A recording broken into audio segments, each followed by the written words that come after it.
Hi all, welcome to GKS academy. So இன்னைக்கு நம்ம 26 ஜூலையோடைய current affairs அப்படின்னு பார்க்கீங்களா. ஸோ ஃபர்ஸ்ட் வந்து 2028க்கான ஒலிம்பிக் கேம்ஸ் வந்து எங்க நடக்க போகுது அப்படின்னு சொல்லி பார்த்தோம் அப்படின்னா லாஸ் ஏஞ்சல்ஸ்ல நடக்குது. ஓகேங்களாப்பா. ஸோ இந்த லாஸ் ஏஞ்சல்ஸ் அப்படின்னா நமக்கு எங்க இருக்கக்கூடியது அப்படின்னு சொல்லி பார்த்தோம்னா யூஎஸ்ஏல இருக்கக்கூடிய ஒரு நகரம் தான் என்ன அப்படின்னா லாஸ் ஏஞ்சல்ஸ் அப்படின்றது. ஸோ இங்கதான் வந்து 2028க்கான ஒலிம்பிக் போட்டிகள் வந்து கண்டக்ட் பண்ண போறாங்க. ஓகேவா. சோ அதே மாதிரி 2024ல எங்க நடந்திருக்கும் அப்படின்னு சொல்லி பார்த்தோம்னா பிரான்ஸ்ல இருக்கக்கூடிய பாரிஸ்ல தான் வந்து 2024க்கான ஒலிம்பிக் போட்டிகள் நடந்தது. ஓகேங்களா. அது போக இந்த 2028ஆம் ஆண்டு ஒலிம்பிக் போட்டியை பொறுத்த வரைக்கும் முக்கியமான ஒண்ணு என்னன்னு சொல்லி பார்த்தோம்னா இது வரைக்கும் ஒலிம்பிக் போட்டிகள்ல கிரிக்கெட் போட்டி அப்படின்றத ஆட் பண்ணிருக்க மாட்டாங்க. சோ இப்போ இந்த 2028ல நடக்க போற ஒலிம்பிக் போட்டியில கிரிக்கெட் அப்படின்ற ஒரு போட்டியும் நமக்கு ஆட் பண்ணிருக்காங்க. ஓகேங்களா.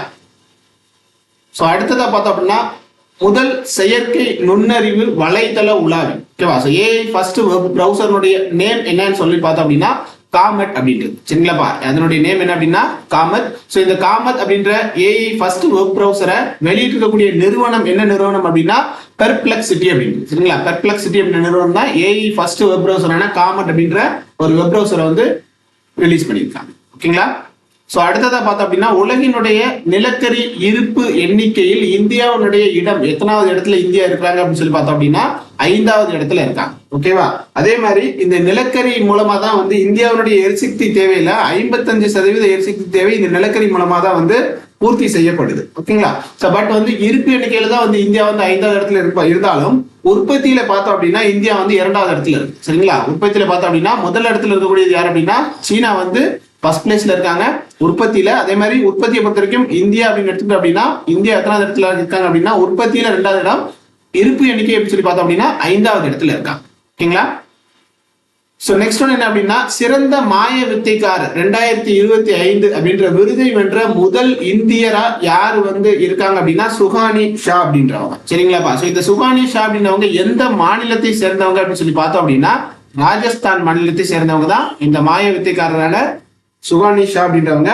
சோ இந்த சிறந்த மாய வித்தைக்காரர் விருது அப்படின்றத என்ன சொல்றாங்க அப்படின்னா மாய வித்தைக்காரர்களுக்கான ஆஸ்கர் விருது என்று அழைக்கப்படக்கூடியது இந்த சிறந்த மாய வித்தைக்காரர் விருது, பெஸ்ட் மஜிஷியன் 2025 அப்படின்றது. சரிங்களா.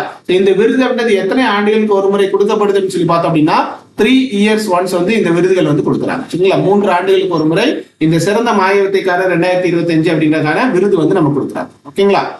சோ அடுத்ததை பார்த்தோம் அப்படின்னா replica of the ancient Ashokan pillar எங்க நமக்கு அமைச்சிருக்காங்கன்னு சொல்லி பார்த்தோம்னா ஸ்ரீலங்கா. ஓகேங்களா. அசோகத்தூனுடைய பிரதி அசோகத்தூன்ல இருக்கிற மாதிரியே ஒரு பிரதி வந்து எங்க நமக்கு புதுசா வந்து அமைச்சிருக்காங்கன்னு சொல்லி பார்த்தோம் அப்படின்னா இலங்கையில அமைச்சிருக்காங்க. ஓகே. அசோகர் வந்து என்ன பண்ணிருப்பாரு அவருடைய மகன் மகிந்தா மற்றும் மகள் வந்து சங்கமித்ரா அப்படின்னு 2 பேரும் புத்த சமயத்தை பரப்புறதுக்காக இலங்கைக்கு அனுப்பியிருப்பாரு இல்லைங்களா.